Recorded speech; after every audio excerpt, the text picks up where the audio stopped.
안녕하세요. 최재형기념사업회 이사장을 맡고 있는 문영숙 작가입니다.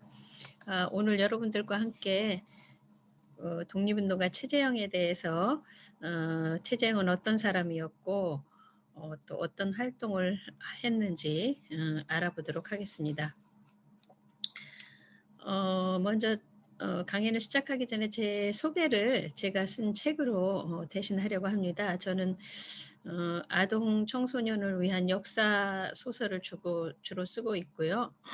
에세이나 동화도 많이 썼지만 그 중에서 특히 독립운동가 최재형을 썼고 또 까레이스기 끝없는 방랑, 또 우리가 절대 잊어서는 안 되는 그 일제강점기 위안부 이야기인 그래도 나는 피었습니다. 또 그 일본의 해저 탄광에 끌려갔던 강제징용 이야기, 안중근의 마지막 유언 등등 여러 가지 책을, 특히 한인 디아스포라 책을 많이 썼습니다. 그래서 제 소개를 일단 제 저서 중 몇 권으로 대신하려고 합니다. 자, 지금 보시는 그 사진이 독립운동가 최재형 선생의 모습이고요. 그 옆에 여러분이 너무나 잘 아시는 그 안중근 의사 모습이시죠? 안중근 의사의 단지 동맹을 한 그 모습입니다. 최재형 선생은 어떤 사람인가 한번 요약을 해보면 1860년 한경북도 경원에서 소장농의 아들로 출생을 했습니다. 또 혹자는 그 노비 출신이라고도 하는데요. 어머니는 기생이었다고 합니다. 그래서 당시에 그 부잣집에 생일 잔치나 그 마을에 일이 있을 때는 가서 어머니가 노래를 불러주고 춤도 추었다는 걸로 봐서 기생으로 추정하고 있습니다. 그래서 최재형 선생은 신분이 아주 낮은 집안에서 태어났다는 것을 알 수 있고요. 9살에 두만강을 건너 러시아 연해주로 이주했습니다. 그래서 러시아 정교의 한인 최초의 학생이었고 학교를 다니는 동안 형수의 심한 구박으로 너무나 배가 고파서 이제 가출을 하게 되는데요.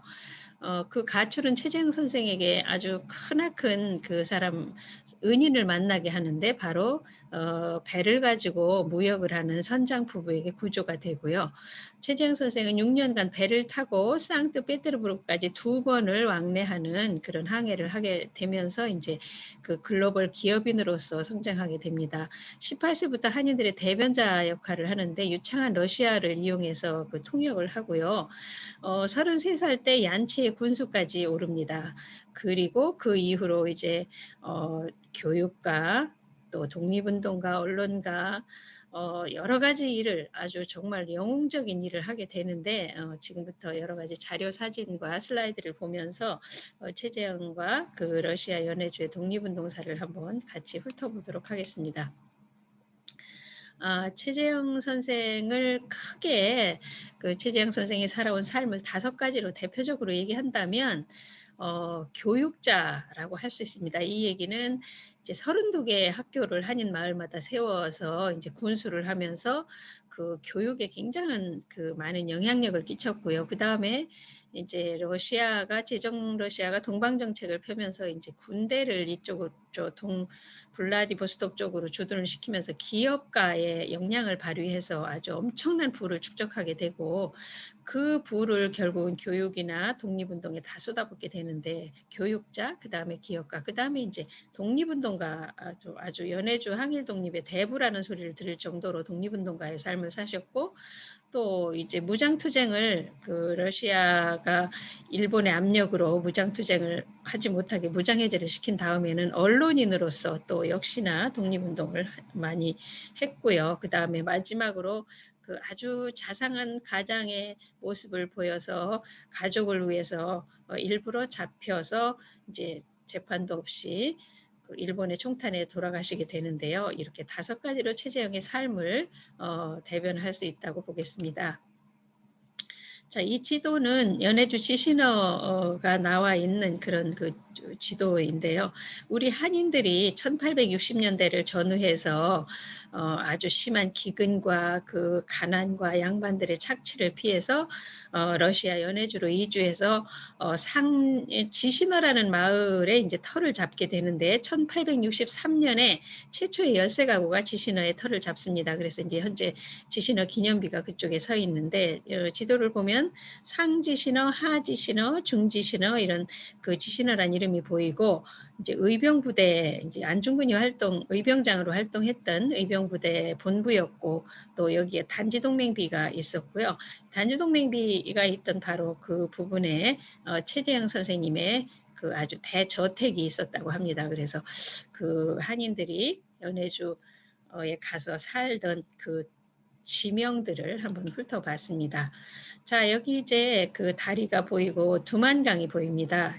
여기가 삼국 국경이 맞닿아 있는 그 곳이에요. 그래서 조선에서 두만강을 건너면 저쪽으로 가면 중국 훈춘으로 가는 길이 열리고 이쪽으로 나오면 러시아 핫산으로 가는 삼국 국경이 맞닿은 이곳에서 한인들은 1860년대 전후반부터 하나 둘씩 러시아 광활한 그 러시아 초지로 하나 둘씩 이주를 하기 시작했다는 걸 알 수 있고요. 한경북도 경원이 최재형 선생님이 태어난 동네인데 거기에서 이 훈춘을 거쳐서 지신어라는 데에 와서 처음으로 이제 이주를 해서 9살 때 두만강을 건너서 이주해온 그 경로입니다. 자, 지금 이제 초기 지신어 마을 터가 지금 현재는 이게 겨울 풍경 모습인데요. 아무것도 없습니다. 집도 뭐 어떤 한인들이 살았던 흔적이 없습니다. 그 이유는 1937년에 스탈린에 의해서 한인들 전체가 중앙아시아로 강제 이주를 당했기 때문에 지금 여기는 아무 흔적이 없는데 여기에 이제 뭐 이렇게 땅을 파면 연자방아, 맷돌이나 깨진 벽돌, 또 녹슨 농기구들이 보인다고 합니다. 그래서 지금 그 마을에서 나오는 이런 땅속에서 나오는 물건들을 이렇게 모아놓고 그 마을 향토박물관처럼 꾸며놓은 데가 있어요. 여기 보면 연자방아도 보이고 저렇게 그 녹슨 한인들이 쓰던 농기구들이 녹슨 채 모습을 보이고 있습니다. 그 마을에 아무 터는 없지만 지금 지신어 마을 예터라고 하는 기념비가 보이죠. 이 기념비는 우리나라 가수 서태지가 세웠다고 합니다. 그 서태지는 2004년에 블라디보스토크 공설운동장에서 발해를 꿈꾸며라는 노래를 불렀고 그 공연 수익금으로 한인 러시아 이주 140주년 기념회와 손을 잡고 대한민국 음악인 서태지 헌정이라는 그 기념비를 세우는데 여기 잠깐 내용을 보면요. 이곳은 연해주 핫산 지역 비노그라드노에 있던 지신어라고 하는 옛 마을로서 1863년에 함경도 농민들이 처음으로 두만강을 건너 마을을 이루었던 터다 이런 내용이 있습니다. 그래서 서태지가 이런 기념비를 세워서 그야말로 참 좋은 일을 한 거죠. 아무 흔적도 없지만 이 비를 보면서 우리 민족들이 러시아로 이주해 와서 이렇게 살았구나 하는 걸 알 수 있습니다. 바로 이 지신어 마을이 최재형 선생이 9살에 두만강을 건너와서 살던 그 처음 마을이었다는 거고요. 여기 지금 날짜가 나오죠. 2012년 9월 11일입니다. 제가 러시아에 처음 간 해예요. 2012년 9월 초에 고려인들이 강제 이주를 당한 까레이스기 끝없는 당랑이라는 청소년 소설을 내고 제가 바로 러시아로 갔어요. 그래서 9월 10일 날 간 것 같고 11일 날 이 발해 성터를 이제 우스리스크에 와서 발해 성터를 걸었는데 바로 여러분들이 보시다시피 아주 그 초지가 무성하고요. 여기 소와 말을 키우고 그러기에 아주 적합한 아주 비옥한 땅이 드넓게 펼쳐져 있는 그런 모습입니다. 여기서 조금 가면 이제 그 이상설 유호비가 있는데요. 이상설 선생이 1917년에 헤이그에 다녀오셔서 여기에서 머무시다가 여기서 같이 최재형과 독립운동을 하고 여러 가지 한인들을 위해서 독립운동을 하시다가 여기서 돌아가셨는데 그 유호비가 그 강가에 이제 세워져 있습니다. 그래서 그 돌아가시면서 그 내가 죽거든 그 수입은 강물에 나를 화장해서 뿌려다오라는 유언을 남기셨다고 하는데요. 지금 그 아래 보이는 이상설 유호비가 바로 선생님의 그 유언에 따라서 세워진 그 유호비입니다. 그래서 저희 기념사업회에서 그 연해주 쪽에 탐방을 가서 여기서 같이 사진을 찍은 그런 모습입니다. 지금 이 지도가 나오는데요. 여기 네모 안에 들어있는 러시아 전체 지도입니다. 그 지도에서 요 아주 그 끝부분에 빨간 점이 보이죠? 그 점 부분이 바로 연해주이고 이 연해주를 확대해 놓은 이 지형의 모습입니다. 연해주라는 뜻은 바다와 연해 있다. 즉 바다와 닿아 있는 땅이다라는 뜻이에요. 그래서 한인들이 북한이 보이죠. 여기 북한에서 하나 둘씩 넘어가서 여기 아까 말씀드렸던 지신어 마을을 이루고 여기서 상지신어, 중지신어, 하지신어 점점점 이렇게 넓혀서 이제 블라디보스톡 또 뭐 이렇게 해서 이 일대에 한인들이 아주 굉장히 비옥한 땅에서 근면성을 가지고 잘 살고 있었는데 1937년에 스탈린에 의해서 중앙아시아로 강제 이주를 당하는 그런 아주 비극적인 사건이 일어나게 되죠. 제가 그 땅에 갔을 때 너무나 광활한 평야예요. 저 뒤로 수로가 강이 보이고 저 강물을 끌어다가 논을 만들고 벽실을 뿌리면 바로 고려인들이 이 땅에 옥수수나 콩만 생산되는 이 땅에 처음으로 그 농사를 지어서 쌀을 생산했다고 합니다. 누구나 가서 부지런하기만 하면 우리 한인들은 근면에 엄청난 그런 자산을 갖고 있잖아요.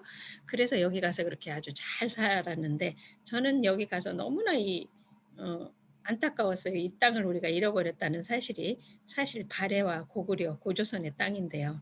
그래서 발해 아니면 고구려의 길을 받고 싶어서 만세를 힘껏 불러봤습니다.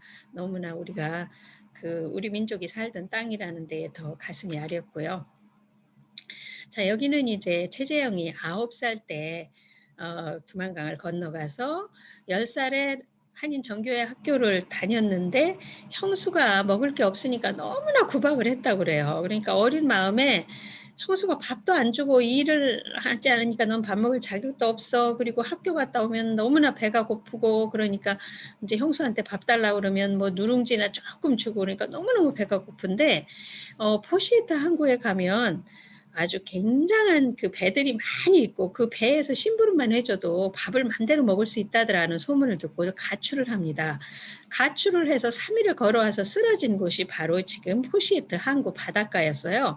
거기에서 정말 아들이 없는 선장 부부를 만나게 됩니다. 나이가 많은 선장 부부가 이 최재형을 마치 영웅담에서 버려진 그 존재가 아주 귀한 그 기인을 만나는 것처럼 선장 부부를 만나서 이제 최재형이 6년 동안 항해를 하게 되는데 그 항구의 모습이 현재 모습이에요. 지금 석탄 그 하적장의 모습이 보이고 있습니다. 그 최재형이 이제 저 항구에 쓰러져서 선장을 만나서 이제 그 선장 부부와 함께 배를 타고 이렇게 러시아의 동쪽 맨 끝에서 이 서쪽 상트페테르부르크까지 이렇게 항해를 하는 모습을 그때 당시의 지형 또 당시에 번창했던 항구 그런 걸 다 조사를 해서 제가 책을 쓰면서 한번 그려본 그런 그 항해 지도예요. 최재형은 11살부터 17살까지 6년 동안 이 선장 배를 타고 세계 곳곳을 돌며 좋은 물건을 사서 팔고 또 샀다 다음 항구에서 팔고 이런 상수를 6년 동안 배웠다는 거죠. 그리고 당시 포시에트에 모였던 상선들은 시베리아에서 아주 질 좋은 모피를 사 모았다가 그 모피를 싣고 저 유럽에 가서 정말 멋쟁이 나라의 멋을 선도하는 프랑스나 파리나 영국 이런 데 가서 그걸 팔고 상트페테르부르크에 가서 또 얼음이 풀릴 때까지 기다렸다가 다시 또 포시에트로 돌아오는 그런 항해를 최재형은 2번이나 했다고 합니다. 그러면서 굉장히 많은 상술과 장사 수완을 배웠다고 볼 수 있고요. 그 당시에 최재형이 돌아왔을 때는 한인 노동자들이 이렇게 그 러시아에 가서 농사를 지는 사람도 있었지만 블라디보스톡 인근에서는 이렇게 노동을 해서 지금 우리나라에 외국인 노동자들이 들어와 있는 것처럼 이렇게 이주 노동자 역할을 우리 한인들이 하고 있었죠. 그런데 그때에 최재형이 와서 보니까 너무나 한인들이 불공평한 대우를 받고 있는 거예요. 그 이유는 언어가 통하지 않았기 때문에 똑같이 일을 해도 한인들은 러시아 인부의 절반도 월급을 제대로 받지 못하고, 그러니까 그 최재형이 여기서 한인들의 대변자가 돼서 아주 굉장한 통역을 하면서 한인들의 권익을 보호해주고 임금도 제대로 받게 해주고 그럽니다. 그러니까 그때 당시 이제 도로공사를 막 해야 될 때고, 그런데 막 이 러시아 감독들한테 항의를 하고 그러니까 러시아 감독이 최재형한테 인부 300명을 주면서 그렇게 자신 있으면 내가 감독을 해서 이 도로를 건설해봐라. 그러고 이제 그렇게 줬다고 그럽니다. 그래서 라지돌리노에서 연축까지 도로공사 책임자가 돼요. 그래갖고 한인들과 함께 정말 열심히 도로공사를 해서 그 공사 예정 기간보다 훨씬 빨리 공사를 마칠 수 있었다고 합니다. 성과가 얼마나 좋았으면 러시아 정부에서 첫 번째로 응급훈장을 최재형한테 내립니다. 최재형은 당시 러시아로부터 7개의 훈장을 받아요. 응급훈장이 5개고 동이 하나, 금도 하나 있습니다. 그런데 첫 번째 훈장을 이 도로공사를 아주 빠른 시간 내에 성공적으로 마쳐서 받은 훈장이 돼요. 사실 그때 당시 한인들이 그렇게 차별을 받고 힘들게 일해도 임금도 제대로 못 받고 그러는데, 이 최재형이 자기들의 대변자가 돼서 이렇게 같이 일을 하자고 그러니까 얼마나 고마웠겠어요. 그러니까 정말 열심히 일을 했을 거고, 또 한국인들의 그 특성, 빨리빨리 문화, 기쁘면 신바람 나서 더 빨리 했겠죠. 그렇게 도로공사를 마쳐서 응급훈장을 받게 됩니다. 현재 이 도로가 이렇게 쓰여지고 있어요.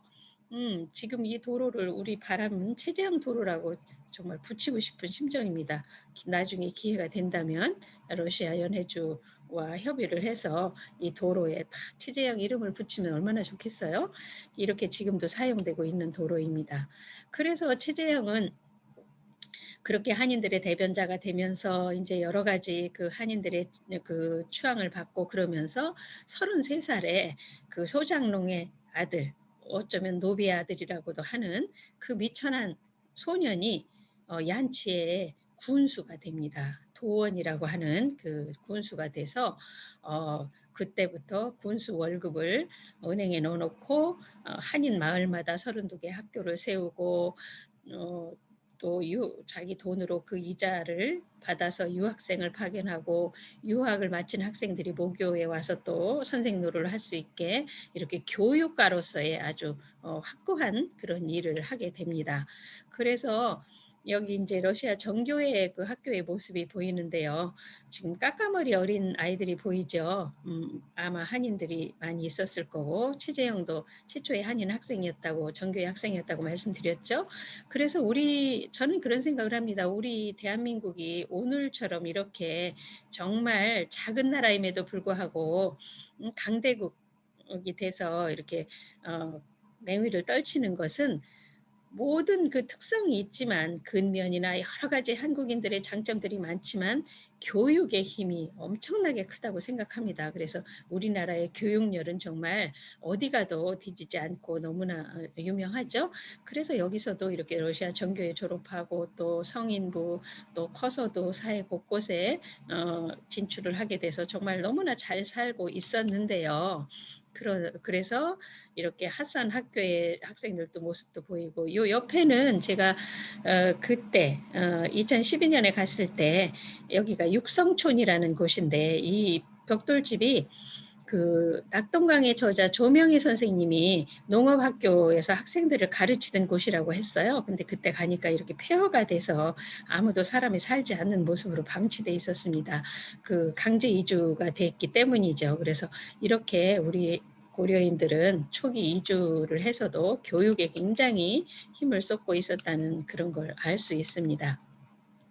그 무렵에 이제 제정 러시아는 동방 정책을 하게 돼요. 동방 정책이라는 것은 이제 러시아의 상트페테르부르크나 모스크바는 서쪽 끝에 있죠. 그래서 유럽입니다. 완전히. 그런데 이 시베리아 이 동쪽으로는 유형지예요. 제수들이나 보내는 곳. 그래서 거의 불모지나 마찬가지였기 때문에 우리 한인들도 연해주 가서 그렇게 농사를 짓고 살 수 있었고 그랬는데 제정 러시아에서 동방 정책을 실시합니다. 그래서 많은 군인들을 동쪽으로 보내요. 그래서 블라디보스톡 여러분 아시죠? 블라디보스톡이라는 도시 이름 자체가 블라디미르 뭐 푸틴도 있지만 블라디라는 어원이 지배하라 정복하라. 그 다음에 보스톡은 동쪽 동방. 그래서 블라디보스톡 그러면 동방을 정복하라. 바로 그 뜻이라고 해요. 그래서 이렇게 많은 군인들이 오게 되니까 자 이때부터 이제 최재형은 기업가로서의 위치를 굳힙니다. 한인 사회에서 굉장한 그 공헌을 하게 되는데요. 기업가로 출발이 이제 건축업을 해야 돼요. 왜? 군인들이 많이 오니까 그들이 살 막사를 지어야 되고 또 생필을 생산해야 되고 또 그들이 길을 닦아야 되고 여러 가지가 필요하죠. 그때 한인들의 노동력이 큰 역할을 했고 또 한인들과 함께 기업을 하게 됩니다. 최재형이 군납업. 그래서 그 한인들이 열심히 소를 키우면 그 소를 또 부대에 납품하고 소고기를 그래가지고 한 달에 소 150마리 분을 납품을 했다고 그래요. 그리고 건축업을 해서 벽돌 공장도 했고 또 이 건물 임대업도 했다고 합니다. 그래서 엄청난 돈을 벌게 되고 그 한인들한테도 다 분배를 해서 너는 꽃을 많이 심어라. 장미꽃 특히. 왜냐하면 러시아 남자들이 세계 남자들 중에요. 여자한테 꽃을 제일 많이 바친대요. 러시아 남자들이. 그래서 그런 노래 있잖아요. 백만송이 장미. 그 노래가 러시아에서 생긴 노래거든요. 러시아 노래예요. 그래서 그렇게 꽃을 많이 바치기 때문에 장미를 심어서 열심히 가꿔라. 또 너는 계란을 생산해라. 또 당신은 돼지를 키우시오.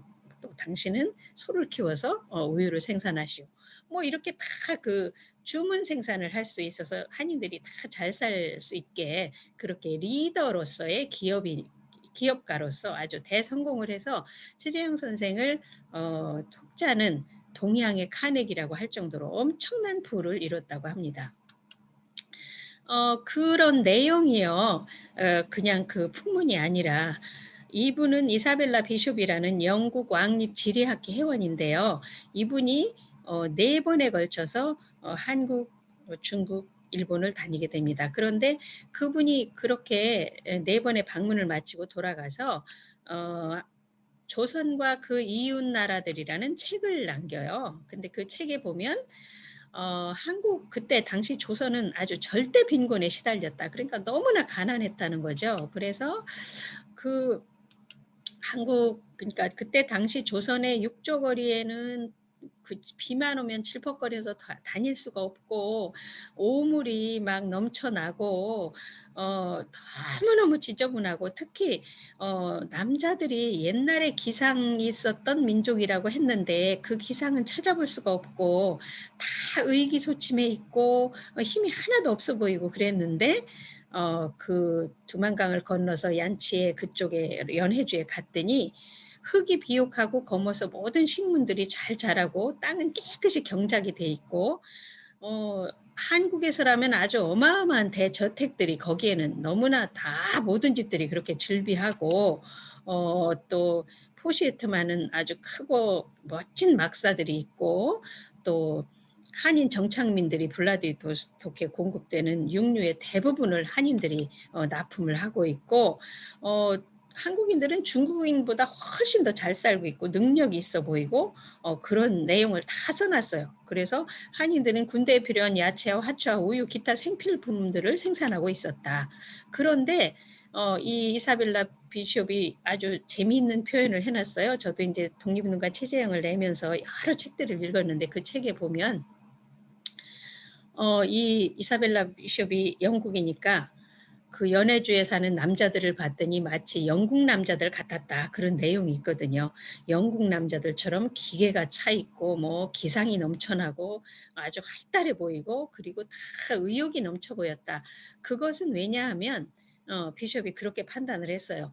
그 당시 조선에는 아무리 일을 많이 해서 생산을 늘려봤자 양반들한테 다 뺏기니까 일할 필요를 못 느끼고 그냥 굶지 않고 죽지 않을 것만 먹고 힘이 하나도 없는데, 연해주 여기는 땅을 일군 만큼 다 누가 뺏어가는 사람도 없고 내가 노력한 만큼 내 수확이 되니까 다 생기가 넘치고 마치 영국 남자들처럼 기상이 넘쳐 보였다. 그런데 저는 거기서 정말 웃었어요. 왜냐하면 우리 고구려의 기상이 얼마나 센데요. 기마민족으로서. 그러니까 그걸 모르고 영국 남자들이 제일 기상이 넘친다고 생각했다. 그런 생각이 들었어요. 그렇게 이제 잘 살고 있었는데 이제 러일 전쟁이 일어나죠. 그래서 그때 당시에 일본이 이긴다고 예상하는 사람은 하나도 없었어요. 마치 잠자는 북극곰의 뭐 털끝을 건드리는 게 일본이고, 잠자는 북극곰이 이제 큰일 났다.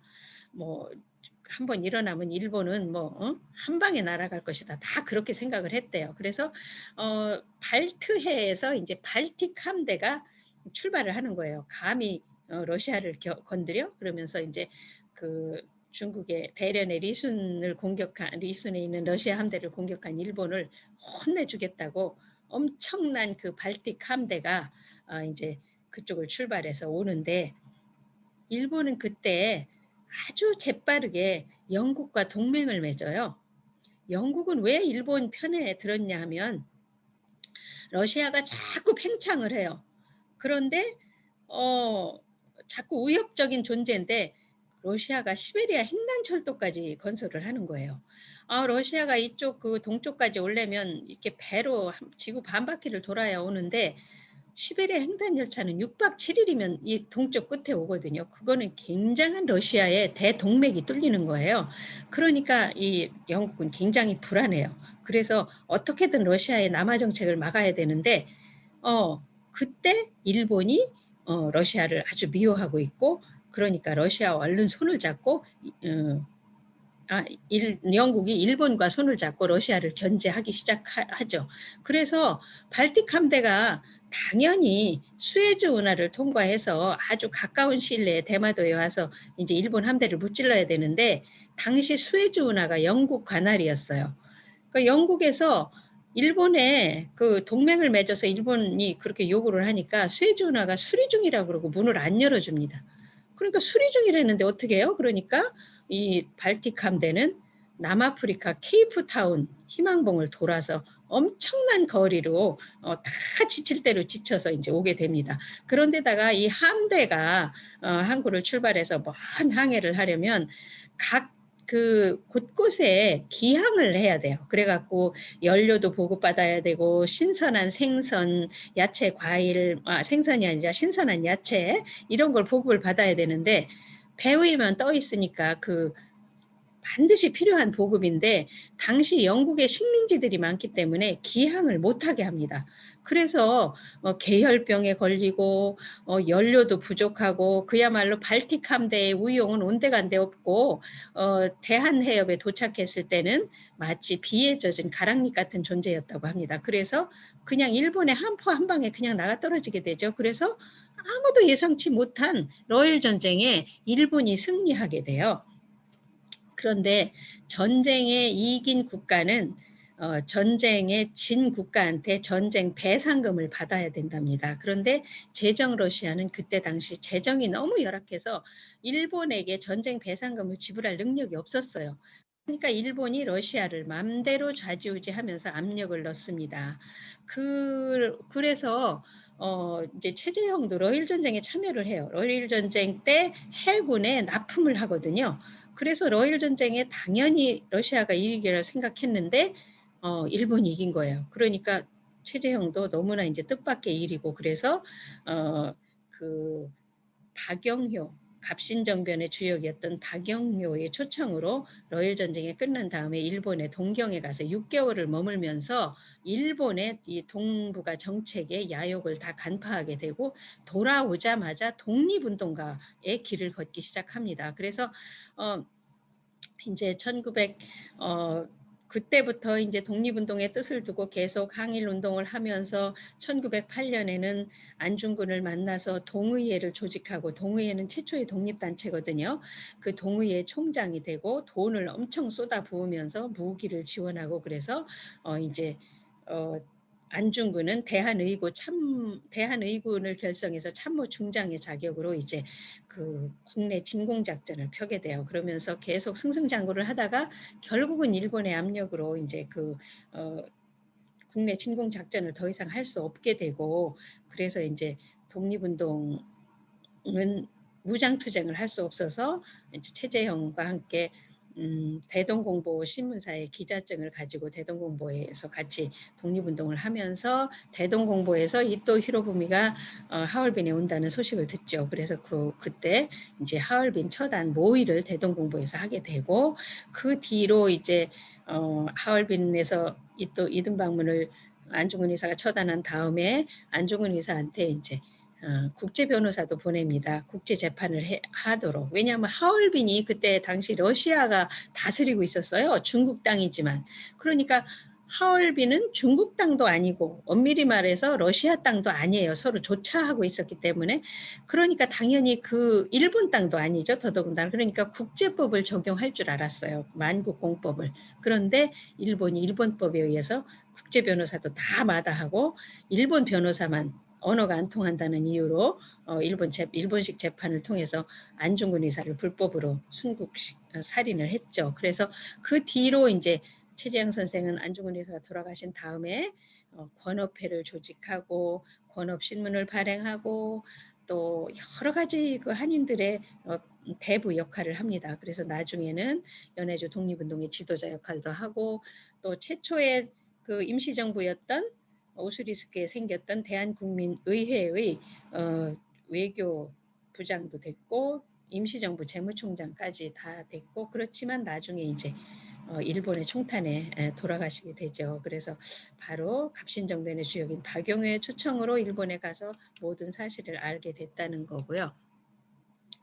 그리고 이제 1907년 요때는 또 그 헤이그 밀사가 만국회의에 가게 되죠. 그런데 이때 이제 이상서 선생하고 이준 열사는 블라디보스토크를 통해서 그때 당시 연해주 한인들을 만나서 여러 가지 강연도 하고, 그리고 이제 이범진 공사의 아들이 이의종이 있는 상트페테르부르크에 가서 이의종과 합류합니다. 그래서 헤이그 밀사는 세 분이죠.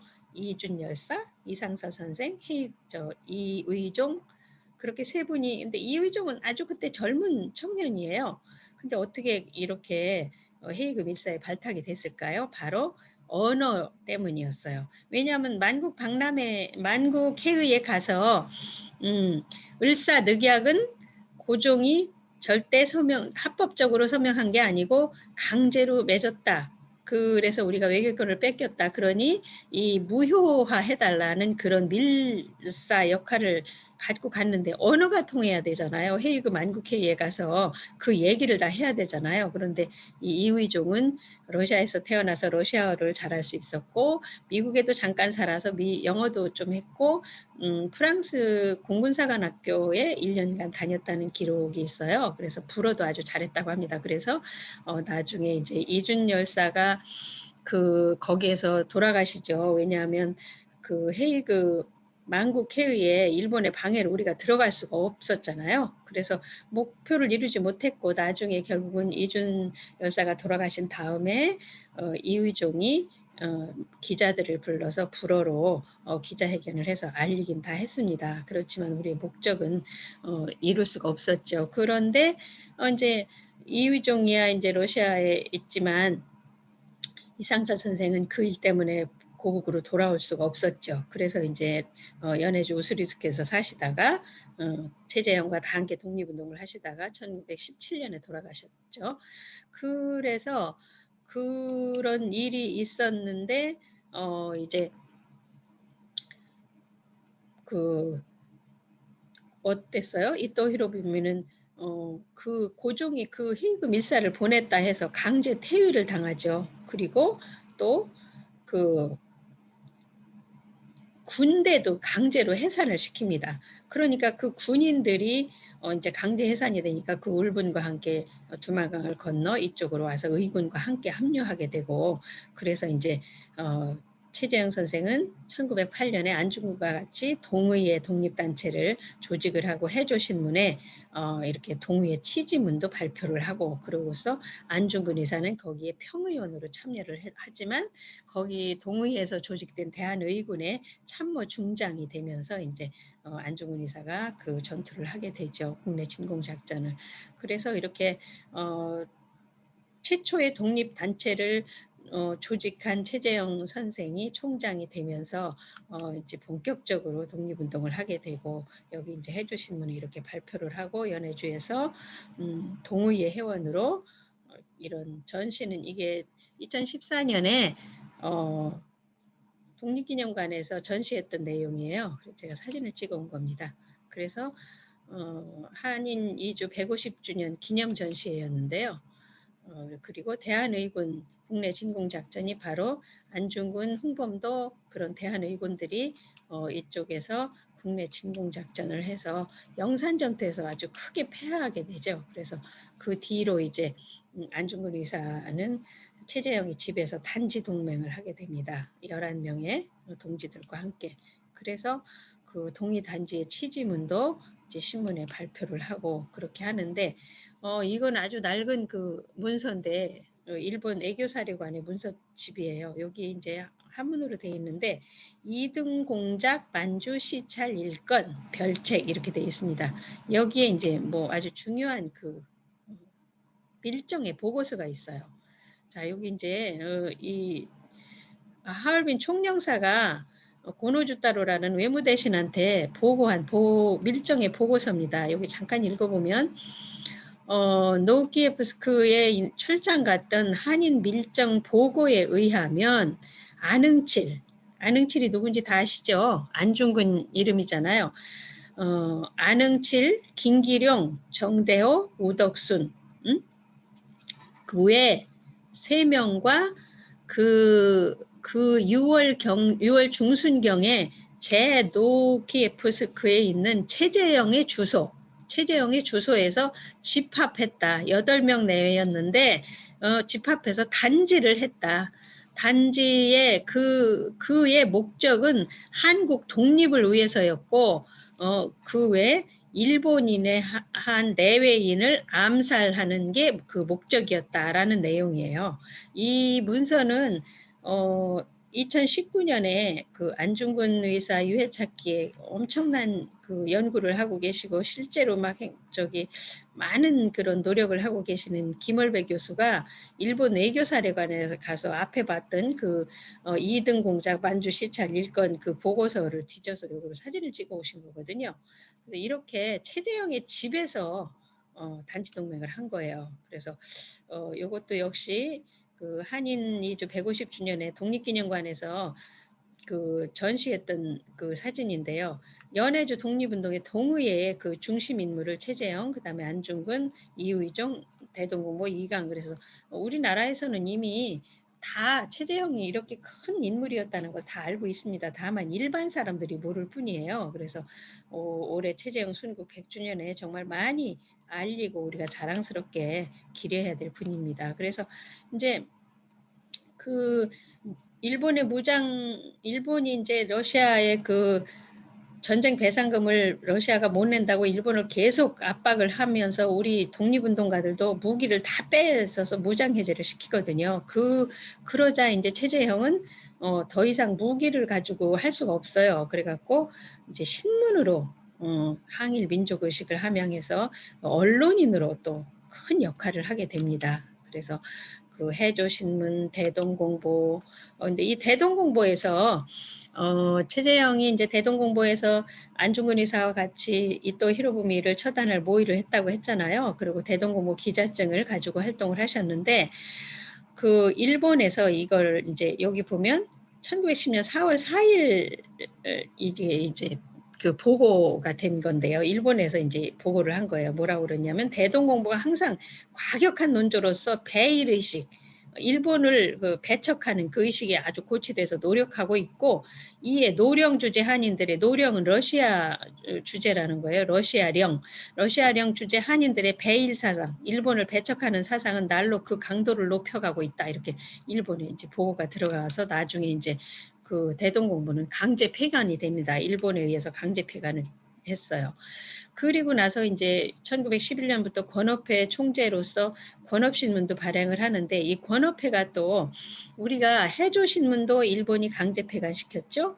대동공보도 이 일본이 강제 폐간시켰어요. 왜냐하면 대동, 뭐 해조 이러면 조선을 상징하는 그런 문구이기 때문에 또 일본이 가만두지 않을 거라 생각하고 권업, 단순한 일자리를 권장하는 그런 회다, 이렇게 해서 이름을 아주 권업회로 짓고 여기서 사실은 다 독립운동을 하게 됩니다. 그래서 여기 이제 임원, 그 권업회의 임원록이에요. 그래서 여기 보면 이제 그 최재형, 이범윤, 정재관, 최만학은 최재형의 조카입니다. 여기 이제 다 보면 신채호, 김기룡, 김학만, 다 흥범도, 지금 이쪽에 이상설, 이종호, 다 우리가 아는 사람들이에요.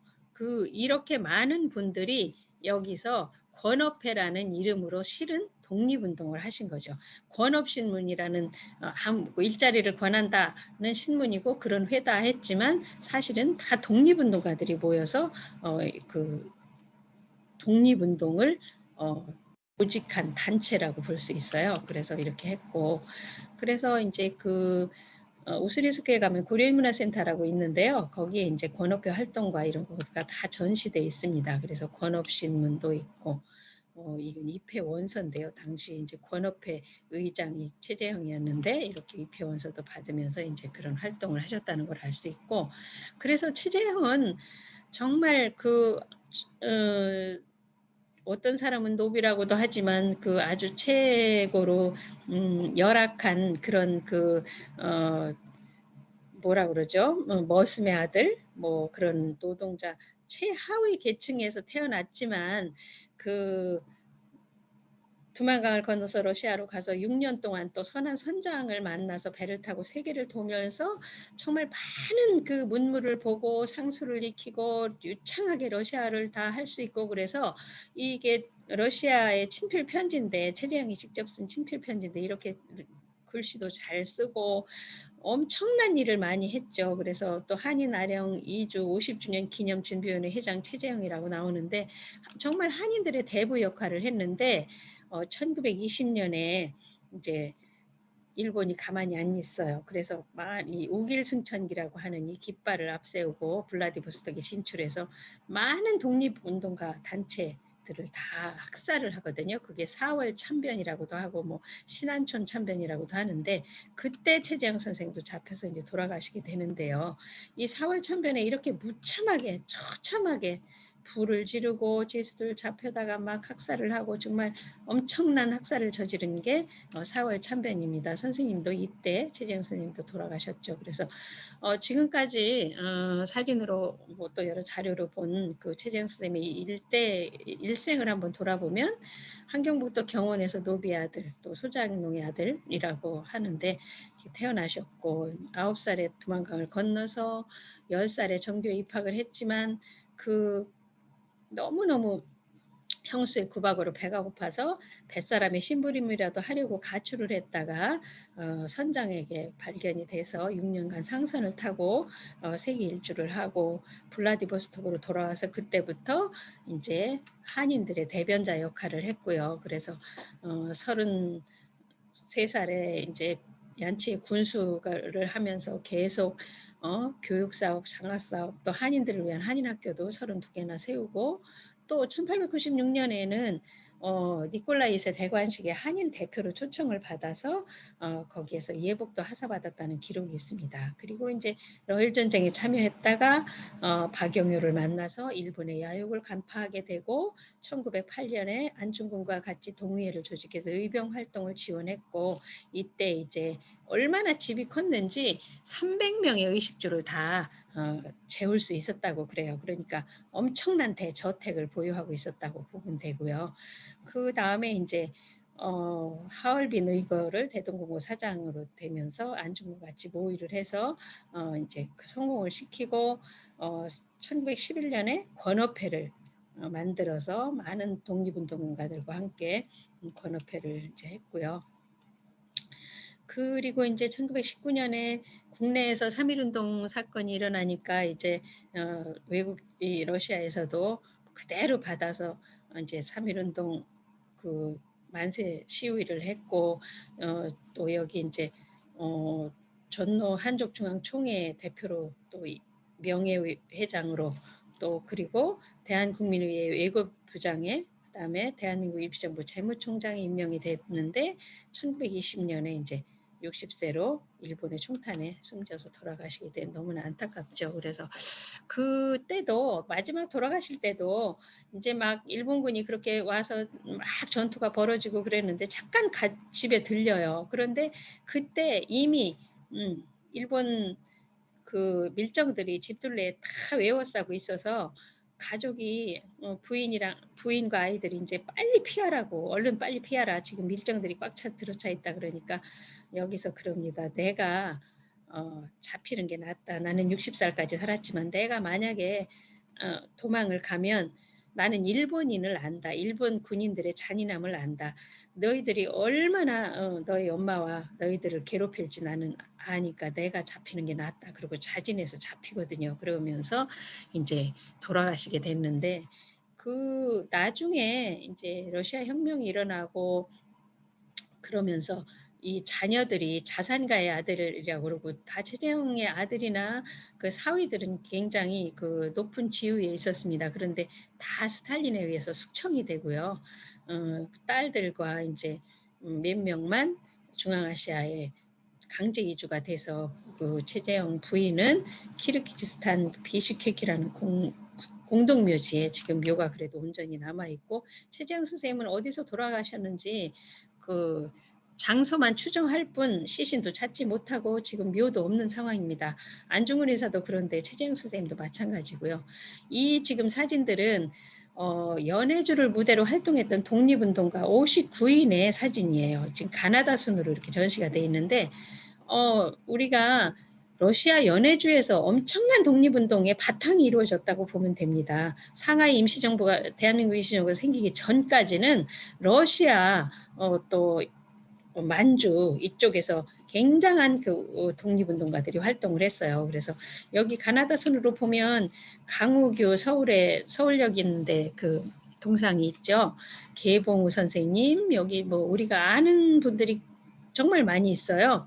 박은식 선생님 뭐 여기 지금 신채어, 안중근, 안희재, 뭐 유인석 다 아시는 분들이죠. 이강, 이동희, 이범진, 이상설, 이의종, 이인섭 다 아시는 분들이잖아요. 이동영 선생, 장도빈, 장지연, 지금 뭐 조명희 또 여기 최고려, 최성학은 최재형의 둘째 아들입니다. 최성학, 최재형.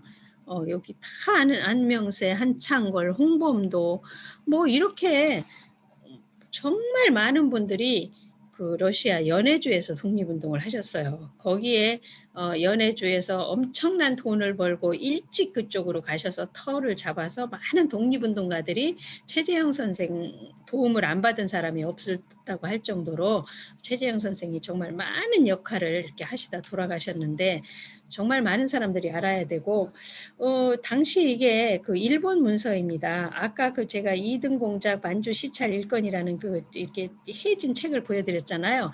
거기에 내용 중에 한 부분인데 한국의 배일당, 한국의 배일당, 일본을 배척하는 당의 제5국 지부예요. 제5국 로는 로서와 뭐 러시아 그 노국이라고 했죠. 그래서 그 러시아 그 지부에 명단을 착 이게 이 뒤로 몇 장이 있습니다. 그런데 제가 앞부분만 찍었어요.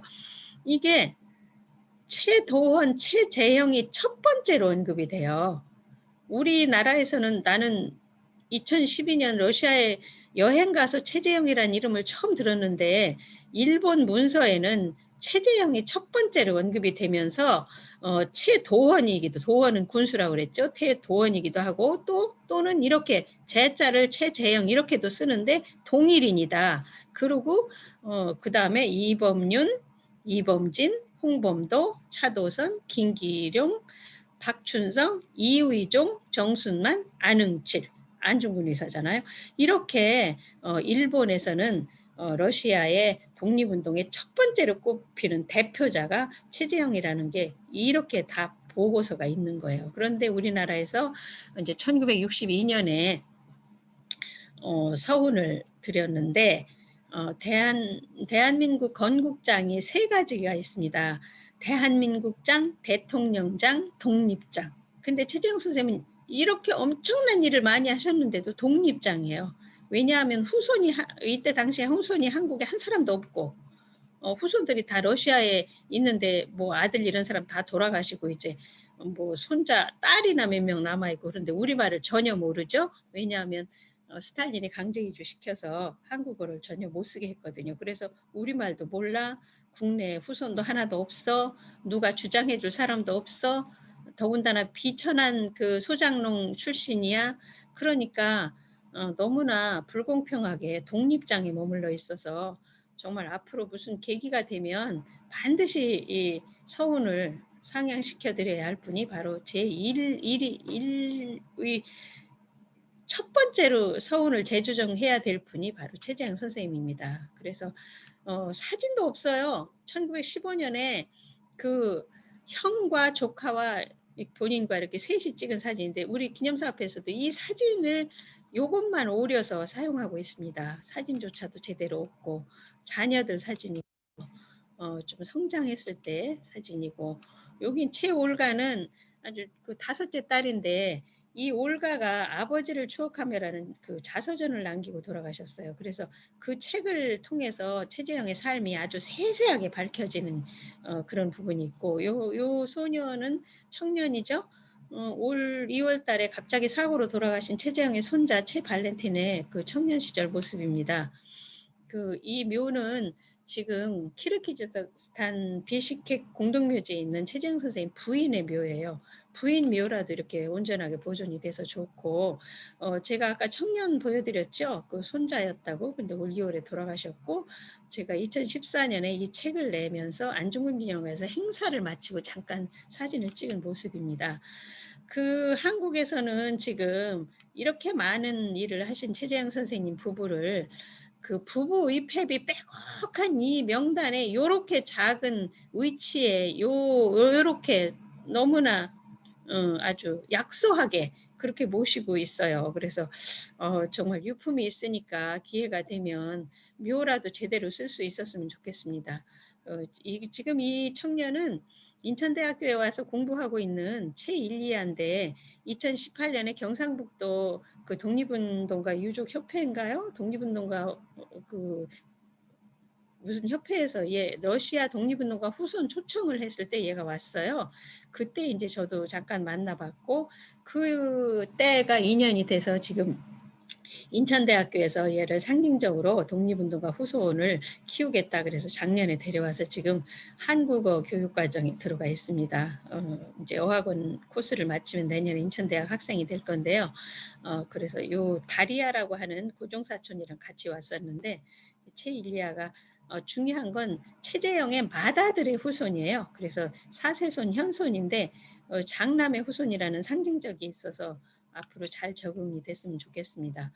저희 독립운동가 최재형 기념사업회는 이 네 분에 의해서 만들어진 단체입니다. 그래서 이 네 분은 2010년 연해주를 여행을 가셨다가 그 고려인들이 사는 모습을 보고 너무 감동을 했고 최재형이란 이름을 처음 들어서 이렇게 엄청난 일을 하신 분이 계셨었구나. 우리가 80까지 정말 앞만 보고 돈만 버느라고 정신없이 살았는데 죽기 전에 한번 멋진 일을 해보자. 그렇게 의기투합하셔서 2011년에 최재형 장학회를 설립해서 이제 그 고려인 학생들한테 장학금을 지원해주고 있습니다. 이게 지금은 100명이 훨씬 넘었는데요. 제가 예전에 작성한 거가 돼서 71명이라고 나오네요. 그래서 현지 고려인 대학생, 또 국내에 들어와 있는 대학생, 또 국내 고려인 고등학생까지, 또 지금은 최재형 순국 100주년 기념을 해서 우스리스크에 최재형 민족학교가 개교가 됐고 유치원이 어제 개강이 됐어요. 그래서 거기에 이제 많은 분들이 그 후원을 해주셔서 저희 기념사업회도 그 분들의 후원을 소중히 그 최재형 민족학교 운영하는데 보태고 또 더 많은 후원을 기대하고 있습니다. 그 최재형 정신이야말로 정말 너무나 그 감동적인 일생을 사셨고 또 가진 자, 또 지위에 있는 분들이 마땅히 실천해야 될 노블레스 오블리주 정신을 아주 대표적으로 실천한 아주 자랑스러운 그런 분이라서 그분의 그 정신을 이어받아서 이 최재형 기념사업회도 십시일반으로 많은 분들이 후원을 해주셔서 그 후원으로 장학금도 주고 또 고려인 민족학교, 최재형 민족학교도 앞으로 잘 이끌어 나가려고 합니다. 그래서 참 이 네 분들은 정말 대단하신 분이라는 걸 감사드리고 이 집이 이 1920년에 최재형 선생님이 일본군에게 잡혔던 바로 그 집이에요. 여기 그 중앙 요 문으로 잡혀서 나가셨다고 하는데 그 집이 그나마 그대로 보존이 돼 있어서 정부에서 사서 대한민국 인수정 100년, 3.1운동 100년이 되던 작년 2019년 3월 28일에 이 집을 리모델링해서 안에 독립운동 자료를 다 전시를 해서 최재형 고택, 최재형 기념관으로 개관을 했습니다.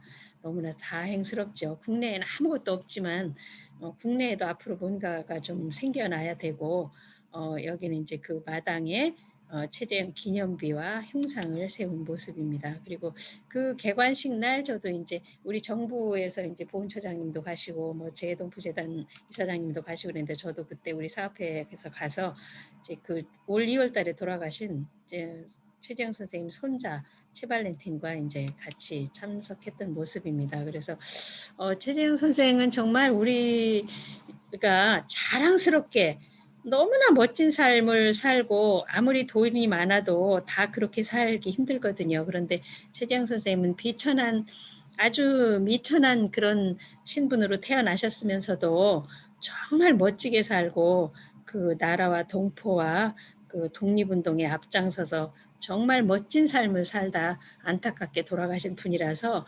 올해 최재형 선생님 순국 100주년 추모식도 지금 코로나 때문에 원래 4월 7일 날 돌아가셨는데 100주기 추모식을 안 할 수는 없습니다.